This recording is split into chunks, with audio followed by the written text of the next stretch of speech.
Good morning and welcome to the Daily Cyber Briefing for Monday, the 13th of October. I'm Stephen Ridgway. Microsoft is to end support for Windows 10. Don't think that's new. However, there are about 400 million PCs that are out there still running Windows 10. So you have until tomorrow to fix the problem. There are limited things that Microsoft will assist with in order to help you migrate. Article from Cybersecurity News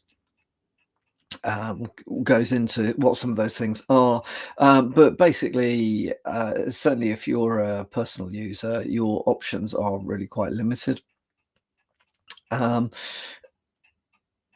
If you haven't got a plan already, strongly recommend you get a plan.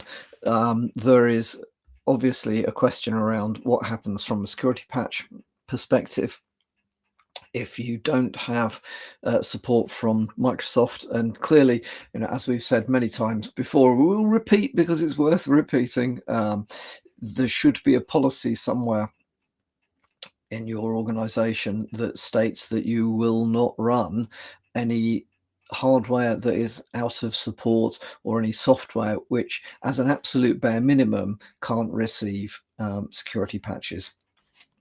If you've got line of business apps that run on, say, Windows 10, and you have no ability to change them, so the step up to Windows 11 does involve potentially some hardware changes.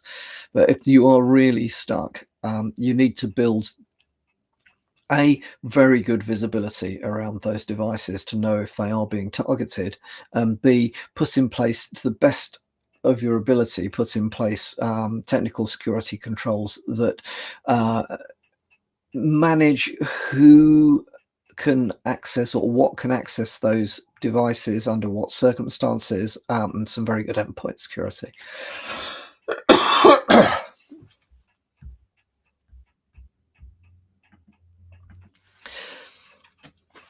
Something to be aware of, Discord is being weaponized. It's being weaponized for command and control using apps written with npm,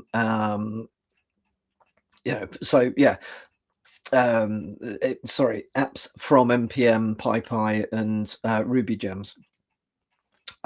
So there is a good article from Socket Dev that goes into how some of this stuff works. Oh dear, sorry. But basically, Discord provides webhooks which are effectively write-only webhooks. So you can send things up to Discord via these HTTPS webhooks. You can't, from a defender's perspective, find out what's been sent there by querying the URL. It only works in one direction. So worth being aware that this stuff is working its way into malware. Instead of using traditional C2 servers or infrastructure that the attacker owns, the malware can use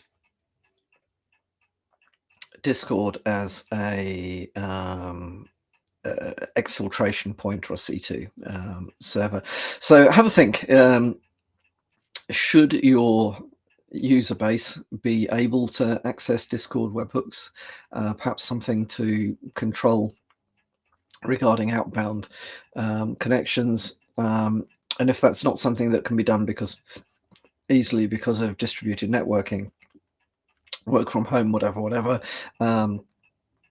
at least have a think about putting controls into endpoint security software, and looking to get decent visibility on this, because you've got to question whether posting to Discord in that way is something that you really expect to be going on from your organization. If it is, you've got a challenge.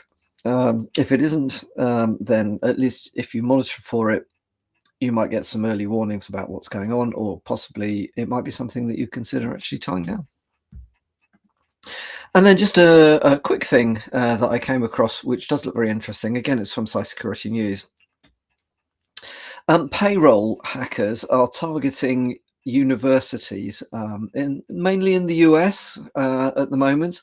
Warning comes from Microsoft. However, I think higher education is a prime target for various sorts of hackers. The threat landscape for a university or higher education organization, um, it covers so many different sorts of attacker groups. You've got the usual commercial based stuff because there's a lot of money that goes through a university. You've got all of the ransomware type groups, because universities are known to have relatively flat and relatively poorly segregated or protected networks. So ransomware is an ideal environment for ransomware to cause havoc. But you also have hacktivism groups, university research can quite easily trip into the somebody doesn't like it arena, and you've got political stuff as well. So universities, whether they like it or not, tend to find themselves at the forefront of political activism. So there are a lot of attacker groups targeting higher education. This particular group is targeting payroll, basically done by phishing, by sending emails that appear to come from legitimate university sources or human resource departments.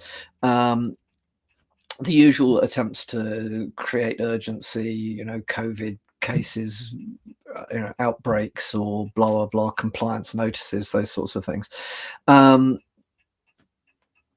The targets are then directed to fake but realistic logon pages where their username, password, and MFA codes are stolen. Now, seeing as MFA codes have got short lifespan, you can imagine that this stuff is automated to use those credentials in real time in order to grab control of the account.